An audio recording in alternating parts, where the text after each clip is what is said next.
Hello and welcome to the Horror Movie Iceberg podcast, where Russell and I review disturbing horror movies until we tap out. My name is Ryan Cam, and I'm joined by Russell Howell from Notorious by Chance. Russell, how you doing?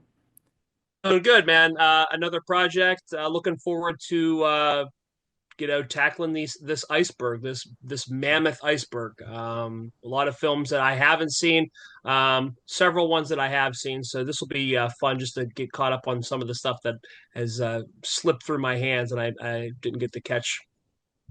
Yeah, editing me in the future put up what Russell was referencing here.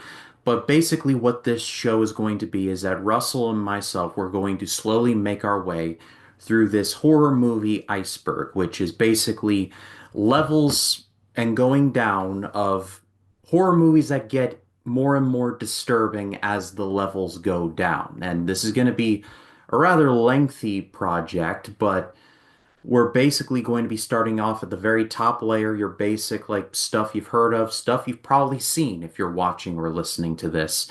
And then as we go down, they're going to get more obscure and just straight up more disturbing. When I pitched this to Russell, I'm kind of shocked that he said yes to this, but he's willing to go with me on it. So, I mean, I admire Russell, I admire your courage. Yeah, man, it was one of those things where we were kind of on the fence about how we were going to set this up. I know with the 2000s project as well, and obviously the 60s, we were kind of dabbling with it, but we, decided to make a schedule where we do one a week, and just we'd focus on one of the shows a week, and just made it a lot easier. And yeah, so here we are, and like I said, looking forward to seeing the ones that I haven't seen.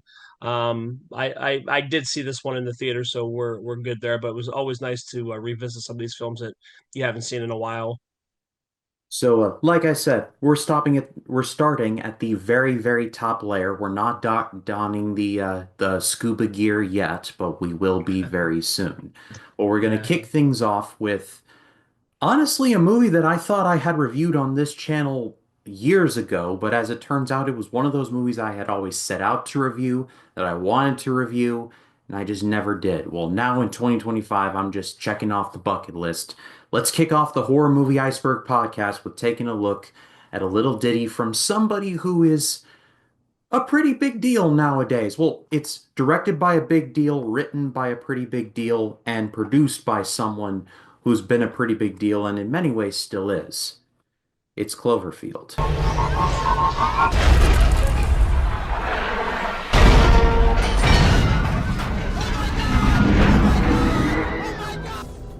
Cloverfield was Oh boy. directed by Matt Reeves, who is pretty much the Batman guy right now, but he has directed Dawn and War for the Planet of the Apes as well. It was written by Drew Goddard, who was the main creative force behind Netflix's Daredevil. Now, Daredevil Born Again, it's complicated.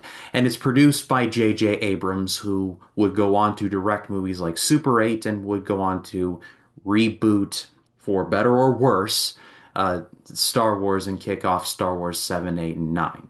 And this was released in 2008, and it tells the story of a group of friends who are seeing off one of their friends who just took a job in Japan, and so this is a big going away party. However, in the middle of the party, something really bad happens, and well, as the DVD says, something has found us, and something has found them in the form of what the monster is referred to as Clover. Russell, if you know, correct me if I'm wrong, but I believe the monster has always been referred to as Clover. But correct me if I'm wrong. Yeah. No, I didn't even know it was referred to anything, honestly. Just because they never really mention it. So I'm not 100% sure on that. You never really hear them saying it's always like the creature or thing or what I mean. Nobody really knows what it is. You're right. Clover, used by the film's crew, is generally accepted by fans. You're right. Its name is never mentioned in the movie. You were correct about that. Yeah. But basically, Yeah. a huge, gigantic kaiju monster.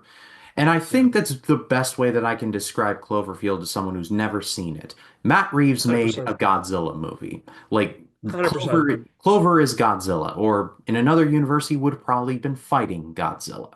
But I've always really enjoyed Cloverfield, and I think it's gotten better with time. The movie is like is coming up on 17 years old. And Yeah. in terms of found footage, which is a subgenre that I defend regularly, this is one of the better ones. Oh, 100%. I obviously put it on my letterbox as well. I said this is pretty much I put Hello 1998 Godzilla. This was obviously with the success of the Blair Witch Project in 1999. It kind of kicked off those found footage films of the 2000s. Some very, very good that I'll defend. I'll go on the hill and defend. Others, not so much. But this is definitely one of the ones that I will defend because 17 years later, I think the movie still holds up. And again, like I was telling you, kind of off camera, um, $25 million budget really wasn't a whole lot for a film of this type of caliber. And to see the special effects and just everything around it, I think, this is pretty damn good. Yeah, like Russell said, the budget for this was literally $25 million dollars. And like, it's crazy to me to think that. And the movie does a good job of keeping the Clover monster in the shadows. You don't see a close-up until the very bitter end, and that was like Yeah, one still shot. The rest of the time, yeah. kept in the shadows, kept off of. Basically, it's given the Jaws treatment, where you don't see it And that's fully what I was, yeah, until the bitter end. But the movie causes yeah. so much chaos that you just don't notice. But again, and I think that's just how effective obviously 1975 Jaws was Spielberg knew the score obviously helped set the tone on that the John Williams classic score obviously, but the big thing in this film is kind of just what we go back to like from Jaws. It's that monster's present, you can feel it, you can feel the ripple effects of it when you're watching the film, but you don't have to see it, but it's there. And I think they do a great job. I think Reeves really does a great job encapsulating that to make you feel really engaged and with the first person handheld. Um, Obviously, with our main character, or one of our main characters, HUD, played by good old T.J. Miller. I think that really engages you more in the film, and I think they do a really really great job of doing that. Speaking of TJ Miller, Russell, you actually got to see him live. He signed a couple of your DVDs, including Cloverfield, Yes, which me in the yeah, future I will put up the picture here just to show you. He drew a head on the eaten off Statue of Liberty, which I thought was a very nice touch. That was a very nice yeah. thing of him to do. Yeah, very cool guy. So we saw him up in Cleveland, and it was a Saturday showing. It was the first show. It was like 7 o'clock. He did that, and then after you could, well, to get a picture with him, you had to buy like either he had a hot sauce or he had peanut butter, which the peanut butter was fantastic. I believe it or not, and it was $20. Yeah, a little pricey, but the treatment we got after I think was really personal. Okay, so I have these movies in my hand. I'm the only person in this line of pictures that has movies. I had Emoji Movie, Office Christmas Party, Cloverfield. I had left in the car. She's out of my league, just because I didn't know how many movies he was willing to sign, and I was like, dude, like I don't want to like over bombard him, or if he doesn't want to sign him, he doesn't have to. And then so we get to him. My wife and I take a picture with him, and he goes, go ahead. Can you do me a favor? He goes, can you wait till the end of the line's done, and then I'll sign these movies. Sure enough, last picture comes. Last picture he takes, and then I just come over to him, and he just kind of sits down, and we just start talking. And he was really really cool. Signed my movies. I showed him my. A panoramic of my man cave. He was super impressed with that, with my movie collection and Funko Pops. And he also told me about the app that can price your Funko Pops, which I just found out from my stepdaughter's husband, my stepson-in-law. So I thought it was really cool. We had like a probably about a 10-minute conversation with him thereafter, and I thought it was like a really intimate, really just a really cool vibe. He's a really, really, really nice guy, and I just was really happy that we got the chance to do that. And I'm a nerd for film and like just getting like stuff signed. You don't have to worry about me flipping this on eBay or anything like that. It stays in my collection, and just was really happy about it. I was surprised that he signed all three. Like I was like pleasantly Yeah, surprised, but surprised. Like when you send me the photos, I'm like he signed all three. I'm like, wow, that's very generous yeah. of him. For sure. And like I said, he couldn't have been more than hospitable. Was very, very nice after to my wife and I, and was just really cool. So it was a very great experience, which is great because I always liked him as an actor. So that just kind of it'll always be associated whenever we watch or see anything with him in it. Well, it's interesting because this cast, like I would argue Lizzie Kaplan is probably among the more famous names here, other than TJ Miller, but TJ Miller got a pretty good career out of it. I believe he may have I been other things beforehand, but like TJ Miller and Lizzie Kaplan are like the names here, and Theo Rossi is in there too from Sons of Anarchy and a really underrated movie I saw a couple years ago called Emily the Criminal, which I recommend everybody check out. It's quite good. But I don't want to say these people are no names per se, but you're not going to see like Tom Cruise or like Brad Pitt in something like this. Yeah. Well, yeah, for sure. Also, another actor, Mike Vogel, who is the brother of the one character, he gets killed real quick. Anyway, he was also in She's Out of My League with TJ Miller. I thought that was kind of like a little cool connection there. Also, one that we're also familiar with is the one that played Beth, that Odette Annabali or Annabelle. She headlined the 2009 film The Unborn, which was a horror movie.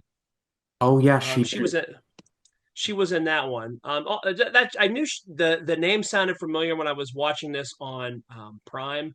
I noticed that name, and I we did the connecting obviously later on that she was in The Unborn. But yeah, like you said, relatively small size casting. I think T.J. Miller's probably the biggest out of the guys that career wise for sure. Now, I don't want to go too deep into spoilers. I mean, the movie is over 15 years old, so I'm pretty sure there will be some who are like, "Oh, come on, you can spoil it. It's fine." But for me personally, I don't want to ruin too much because Yeah, from what I've seen of the marketing did a pretty great job of hiding most things. So I don't want to yeah, go too deep into it because I want everybody listening or watching to go into it as blind as possible. It enhances the experience quite a bit. The point I'm trying to get 100%. at, point I'm trying to get at is that the movie starts out honestly kind of pedestrian. It starts out with Rob going to this party. He's going to Japan for a job, and basically the camera's there because HUD is like, what are some memories of Rob? Like, there's a very practical reason why this movie is found footage other than budgetary reasons.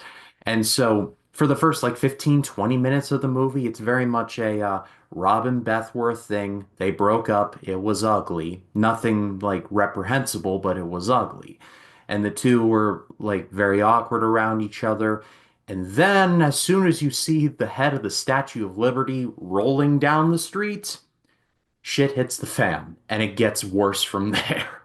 But it's a Yeah, credit to the seriously. movie to where not only was the movie pretty engaging, in my opinion, up to that point, but it loops back and connects everything from the beginning, and it never loses sight of the romance. I love that. I love the spirit of that. Yeah. No, 100%. Everything you see on the camera comes back in one way, shape, or form, and I do appreciate that. They could easily, especially for a movie that's only an hour and 25 minutes, you could easily throw something in there and not come back to it, not call back to it again. But I think Reeves made this like just the editing of this was real tight, and I think everything does serve a purpose. And like you said, it's super engaging. Everything comes back full circle, and I think that's why this movie is as effective as it is. And I also love the commitment to the bit where it starts out like after the studio logo, it's like this footage was retrieved on this date in the place formerly known as Central Park, which that touch I'm like, okay, something bad happened here, and it did. But I love Yeah. the commitment to the bit, like Blair Witch or Last Broadcast or something to that effect. It's not tongue in cheek, it's not like a this is a movie, guys. Like they treat it and they treat it as much like a this was actual found footage. They treat it that way, and I appreciated the spirit of that. Oh yeah, 100%. Another films, a couple films that popped into my head with those like cautions or whatever. Those like at the beginning of film, I always think of like Texas Chainsaw Massacre, Amityville Horror, just to follow in those types of footsteps. But yeah, this movie, I think it just I like when they released the trailer. I went back to watch the trailer. They showed this trailer, I believe, I read right before the first Transformers, Michael Mhm. Bay's Transformers, and the I think the trailer in itself, I think, really is effective because it doesn't show you enough. You kind of want more, and I think that's why the movie did so well was because I like the teaser trailer. It teased you, and I appreciated that. Yeah, I appreciate it too. I think the verbiage the trailer showed too much gets overused. Like, there's a fine line between marketing a movie and then, like, telling what the movie is about. And there are trailers that show too much, like Terminator Genesis. I'll throw that example out there. But this is one where it's like, shows you just enough to be like, what is that? And it's Yeah. also stroke of genius to like market this in front of Transformers, which I believe was one of the biggest movies of 2007. I mean, it's a Michael Bay Transformers movie. Despite its quality, it made bank. So Oh yeah. it was a genius idea to get that in front of as many eyeballs as possible. And considering the small budget, I'm pretty sure the movie made quite a bit of money. Me in the future put the box office total here. But but I'm sure the movie made a lot of money. But as far as the actual like movie goes, once the Statue of Liberty head rolls, then it's just pure chaos and like everyone's running everywhere.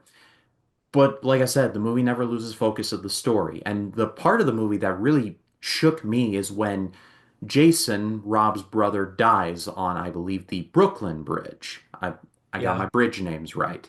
And Yeah. he hears the final like voicemail like from him, and Rob just like he knows he can't break down, he can't like cry, he can't do anything like that because it's the apocalypse, like pretty much. So he can't, but he just has to suck it up and carry on. But the movie Yeah. doesn't like do like rigmarole and waste a ton of time. Like it just shows him absorbing all this as much as he can, and he just has to keep calm and carry on. And really the only time he breaks down is at the end where he has to be like, my name is Rob Hawkins, and like he and Beth are underneath the bridge. But until that time, he's like as close to like steady Eddie as like you could ever ask for. Well, yeah, I comparable almost to like a wartime film. Your Saving Private Ryan's, your Platoons, your Full Metal Jackets. Like you're in this, obviously a different environment, but still, it's that mentality that you don't have time to really mourn or be sad or be down and vulnerable. You have to just keep on pushing. And I think that's the well written characters of Reeves in this film because obviously you get to the tail end of the film where he finally breaks down. The pressure and stress and all of the mourning has just finally weighed on him, and the character just comes to a breaking point. I mean, he's pretty much lost his family and all of his friends to something that just peaked, like just invaded out of nowhere. Like you're not walking Yeah. that off. And the movie does a good job. Oh yeah, no. Especially when this whole entire gathering was set up for him as a celebratory, him getting a promotion to Japan. So it's like almost completely, it is completely the 180 of celebratory, and now we're kind of mourning the loss of all of our friends. Now it's kind of it's quite crazy. It's really one of those perspective kind of movies. And I know like it's weird saying that, especially considering that it's about a giant city-sized monster just going rah rah rah. And the movie could have so easily just devolved into dumb fun, but the movie Yeah, doesn't do that. Like yeah, it takes the time to breathe and to look at yeah. it from the inside and just go, yeah, these people, like if they make it out, they're never going to be the same. Oh yeah, and I think that's just a well shot movie. It's like I said, real tight to runtime, and I think everything just really comes back full circle. I think it's a really captivating film. I've pretty much covered like all the notes that I've had. Russell, I wanted to bring this up before I forget. We talked about this before we recorded. you actually caught with like an eagle eye. You actually caught in the very last like frame of the movie the moment where Clover the monster falls into, I presume, the East River, but it's like it's the ocean like next to Coney Island. I know my geography. And you see the monster fall as Rob and Beth are on Coney Island and they're like on their big date and like the peak of their love. It's almost Yeah. like planting the seed for like everything that's going to happen. It's really quality stuff. It's something that I completely missed, and Russell like sent me the clip, and me in the future put the clip here to really establish blink and you miss it. I missed it, so Well, I mean, I can't take all the credit for that. I was looking at Wikipedia. I was kind of just following along in the movie because I just wanted to make sure I was catching things. And then Wikipedia actually pointed that out. And I even went back and double checked to look, and sure enough, you see it. So I thought it was something, for you, for the listeners. It was something just super important, and I think it's a fun little callback of something that you wouldn't really obviously catch unless you knew about it. I just wanted to make sure, everybody kind of just knew, hey, just check that out. the movie did spawn two sequels, 10 Cloverfield Lane, which I think is actually pretty underrated and I do recommend. It was directed by Dan Trachtenberg, who would go on to direct Prey and Predator Badlands, I believe is called. He's directing the next Predator film. And Mhm. Cloverfield Paradox, which I have not seen, but I've been reliably informed is not that good. So, so I mean, I imagine I will see it eventually, but I just have not seen Cloverfield Paradox. Everyone I rely on has told me that it's not that good. Yeah, and 10 Cloverfield Lane, I think I might have seen. I don't really remember it though. That's the thing. So, might have to go back to check that one out. Well, on my scale for Cloverfield, I'm giving this an amazing grade. It's a really great movie. If you're coming in for just like a big old monster movie, it is that, but there's more to it than that. And the Yeah. movie over-delivered when it really didn't have to. The Oh, marketing yeah. marketing did such a good job of like presenting it as like a not a monster movie, yes, but in a way where it's like there's more to it than that. So you can go into it just as a monster movie or something more, and you don't question it. Yeah, I on Letterboxd, I gave it a 4. I think this can go between a 4, 4.5. I think the film's really perfect. It utilizes its runtime. A real tight story. Characters are well thought out. You sympathize with them. I think everybody has their own personality. Over and you're on the edge of your seat. So I really really enjoy this film. So yeah, I give it high marks as well. What did you all think of Cloverfield? Let us know in the comments. We would love to read what you have to say. If you're listening to audio, thank you very much. Leave a rating, do the thing. Russell, thank you so much. It is a privilege as always. Where can the people find you? Yeah, I appreciate that. Facebook is where we put the group Notorious by Chance together. That's where we put polls up for you guys to vote. As the time of this recording, we will be recording Den of Thieves, Gerard Butler action films. Den of Thieves 1. I'm actually in the process of watching that. I started that tonight. I think I have like a half hour left for that. It's been a minute since I've seen it, so we got that coming up, and then we have some other fun stuff coming up down the line. So be on the lookout on that. And Notorious by Chance on YouTube. Chance and his crew do Left Side Strong Side where they talk about football, obviously with the NFL playoffs in full swing. They'll be doing that, so keep an eye out on for that as well. Yeah, Facebook group link is below. YouTube channel is linked below. Give them a subscribe and do all of that. As far as horror iceberg stuff goes, next up in the iceberg, we will be dipping our toes into the waters known as Blair Witch. And Russell, if you want to cover Blair Witch Project, that's fine, but I've personally covered it twice on the channel. I've said all that I can possibly say about it. It's one of the found footage movies. It's like a Oh yeah. touchstone right there. So Oh, 100%. unfortunately, that means we're skipping that and going into Book of Shadows, Blair Witch 2, and Oh boy. that's not going to be fun, but that'll be in a couple weeks' time. But for Russell, my name is Ryan Cam. We will see you all in the next one. Y'all take care.